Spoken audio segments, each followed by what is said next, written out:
China has overtaken the United States as the world's biggest contributor to global warming. That's according to a report due to be published next month and seen by the BBC. Over the past decade, China's growth has produced a startling increase in carbon dioxide emissions, and the report warns that unless there's a radical change of policy, emissions will simply go on rising.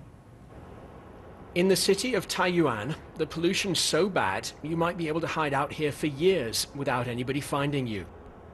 On the street below, you can see a handful of people walking through the smog. The BBC has learned that their country may now be the world's biggest carbon emitter. Through this city's haze, you can just about make out some apartment blocks.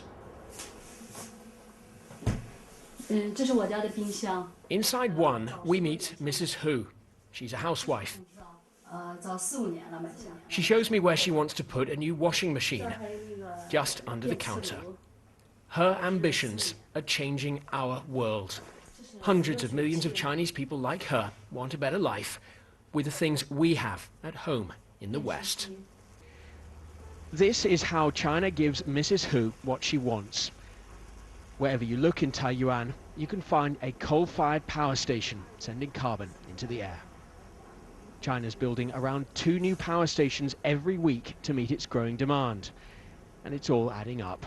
One agency says that China produced 6.2 billion tons of carbon dioxide in 2006. That's more than 10 times as much as the UK. It's enough for one of America's leading environmental forecasters to give the BBC his dramatic conclusion. In terms of carbon emissions, it seems that the People's Republic of China has just recently overtaken the United States as the leading emitter of that pollutant.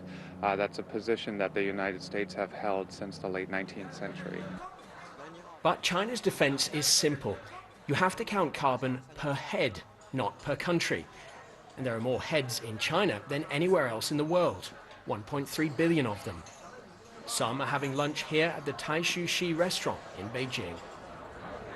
This is how China likes to defend its position. The average Chinese person is responsible for just 3.5 tons of carbon a year, so we represent that here, with 1 bowl of rice. But the average Westerner is responsible for 3 times as much carbon, so we represent that with 3 bowls of rice. And China's punchline is this: it's the Westerner who needs to cut down and go on a carbon diet, not the average Chinese. Mr. and Mrs. Tang, who are here for lunch of stuffed eggplant, believe the West is to blame. Developed countries have been polluting for 100 or 200 more years than we have.